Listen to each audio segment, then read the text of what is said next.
Hello, my name's Ian. Today I'm going to be going over how to clean a Winchester 1897 takedown variant.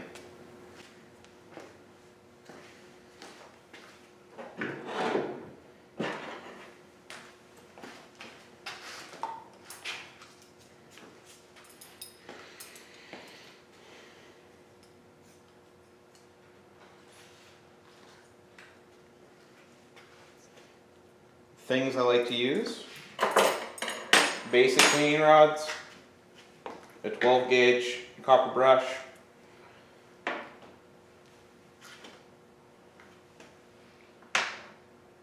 just do this.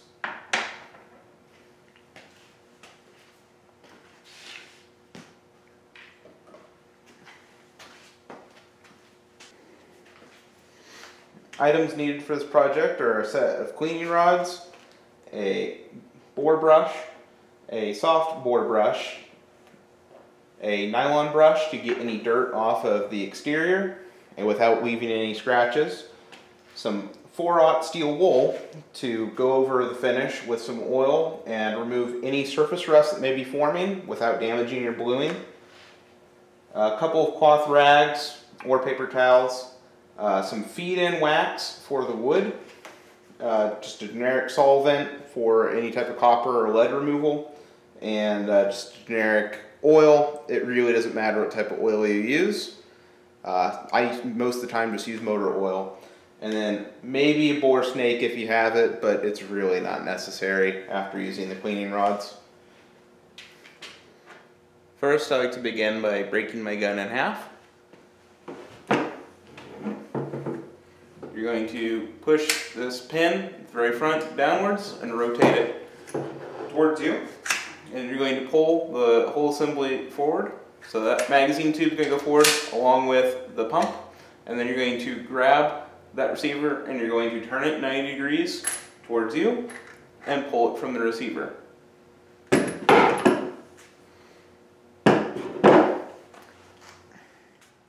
Starting with the barrel, I'm going to use my soft brush on my cleaning rod first with a little bit of this cleaning solvent.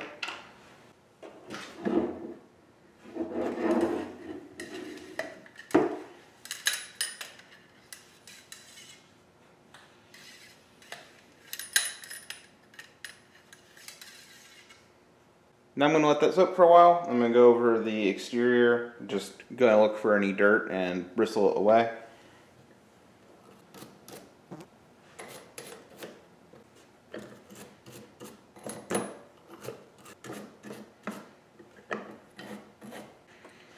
Now I'm going to go over the barrel with this 4/0 steel wool and a little bit of oil to remove any surface rust that might be forming.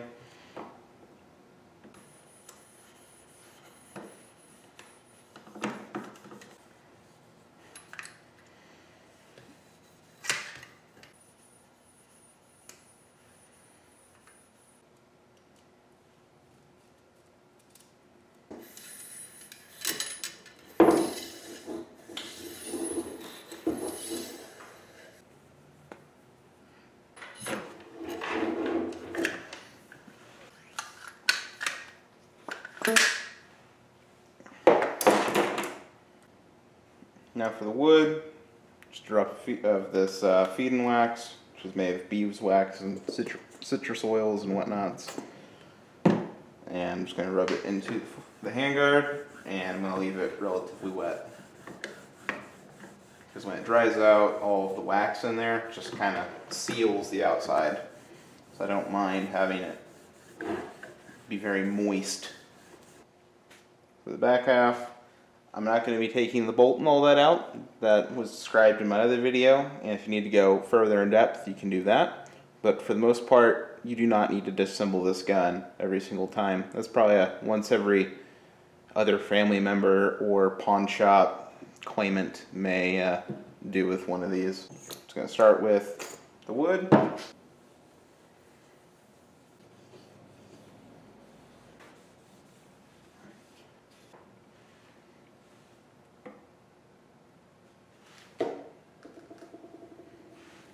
Oil, steel wool.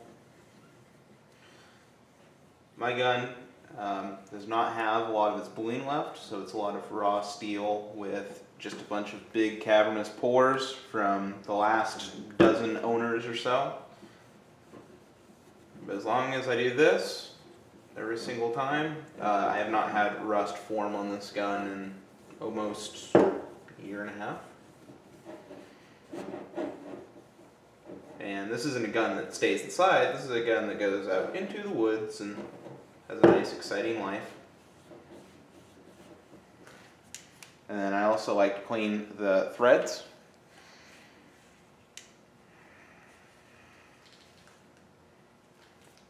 And then I just brush out any fibers that might be stuck from that steel wool.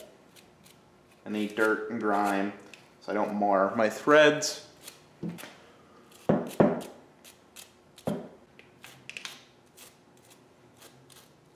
Also, you don't really want to manipulate the hammer whenever this is off, because the bolt can slide into a certain position to where you want to mate the receivers back up. It becomes kind of a chore to try to get the line back in place. So just try not to mess around with any of the controls while these two halves are apart.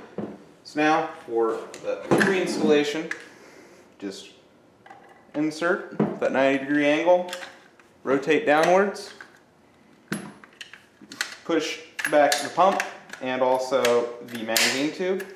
You're going to rotate this pin towards the ejection port, and you're just going to push the pin so it's back up, being retained by the barrel. And you're just going to do your function stretch.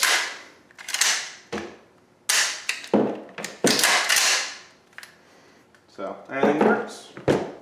I'm going to rub off all the excess that's making this gun nice and slick.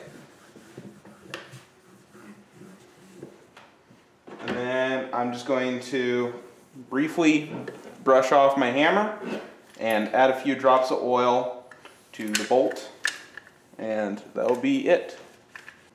So, hammer, just checking for rust. If there is rust, use a little brass brush or your steel wool.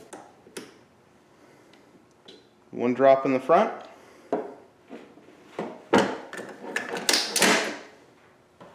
One drop inside. Maybe a drop or two